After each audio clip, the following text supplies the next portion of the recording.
Hi guys, welcome back to another video, and in today's video we're going to be taking a look at this iPad 2 16GB and cellular, and we're going to be replacing the digitizer on this iPad. Now this iPad did suffer some damage, as you can see here.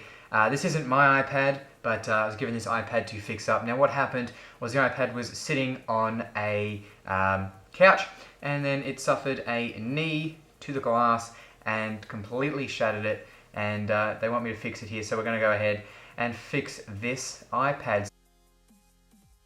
Obviously I brought a new digitizer for this iPad. I also brought a new screen bezel, which is a little bit of black plastic that goes around the screen.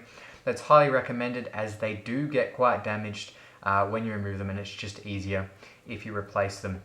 So you can see here I've used a hairdryer to loosen up the adhesive on the glass, and then I can go ahead and slide in a metal tool, but watch out, don't push it in too far or you could scratch your LCD. Now I'm actually surprised the LCD wasn't cracked on this iPad, seeing the amount of damage that the glass has sustained. If you do have a cellular iPad like this one, you're going to have to be careful for the cellular antennas, which either side of the camera, and just apply a little bit more heat and make sure not to tear those antennas, or you won't have any cellular connection. So I started off with the most easiest areas that weren't cracked, which made it a lot easier to just start by lifting up the screen a little bit, gave me somewhere to start. But once you start hitting the cracks, the glass just shatters everywhere, and if you're doing this, make sure you're wearing eye protection. I was, because the glass literally, when I was finished, was on one side all the way to the other side of my room. I reckon it was on the floor, it was on me, it was on my desk.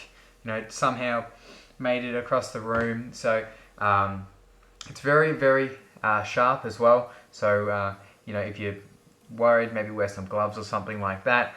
I did suffer a few cuts, but nothing too major at all. As you can see here, it's starting to come apart quite well. And we're now approaching the completely shattered area of the iPad. So around this area, next to the home button, to the right of the home button, there will be a Wi-Fi antenna. And if the glass isn't cracked, this is quite easy not to damage. But because the glass was so shattered, I actually thought at one point I had damaged the Wi-Fi antenna and therefore destroying the Wi-Fi capabilities of this iPad. They are replaceable, so if you do break it, don't worry too much. But in the end, I didn't break it, so it was fine. But just be very careful if the glass is shattered around that area, to watch out for the Wi-Fi antenna, as it is very fragile and is glued to the glass. Now, if you have an iPad 4, there will also be a cable here, but I suggest checking out my iPad 4 screen replacement video if you are doing an iPad 4. But because this is an iPad 2, there's no cables on this side of the home button, so you go ahead and just rip up that glass. Just up from the corner there is a ribbon cable, which is for the digitizer.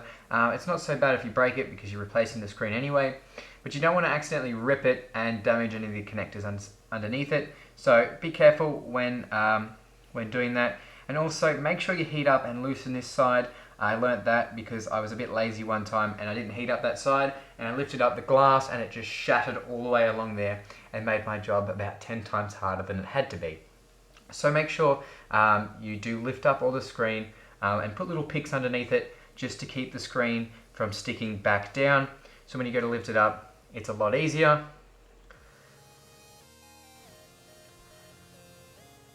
Okay, so now that we've removed enough of the glass and we have loosened up the screen, we can now go ahead and attempt to lift up the display.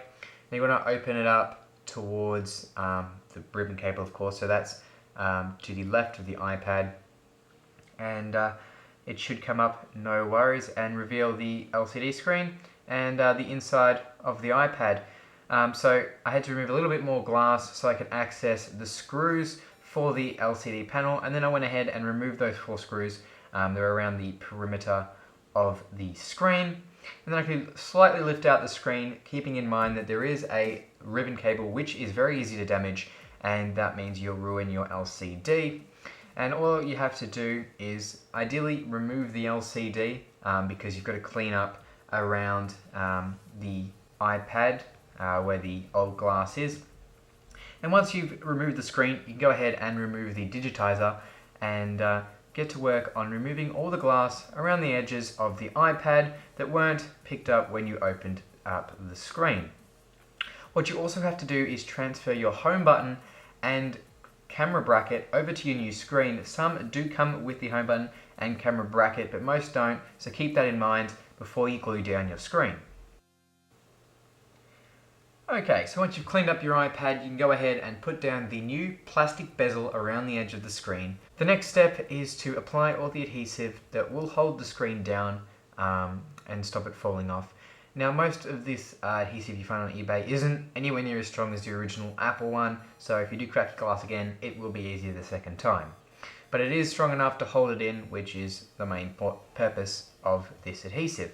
So make sure you put it all around the screen, and they never include any for the Wi-Fi antenna, so I cut my own out of double-sided tape that's extremely thin and put it around the Wi-Fi antenna, and basically that stops it from clicking and makes the job a lot more nicer in the end.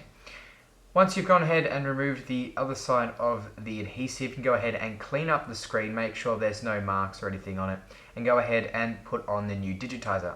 Now keep in mind, your digitizer will not sit flush unless you make sure that all the corners aren't dinted. So if they're dinted, you may need to file them down or try and bend them back out. But because this one was impact from the top, it doesn't matter, as the corners are actually quite are almost perfect, which makes my job a lot easier.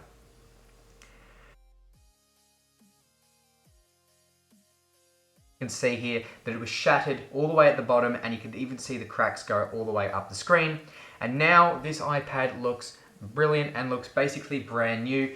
The home button does look a little bit grayed out in that photo, and that is because I haven't removed the plastic film that's on top until the owner gets a screen protector for it.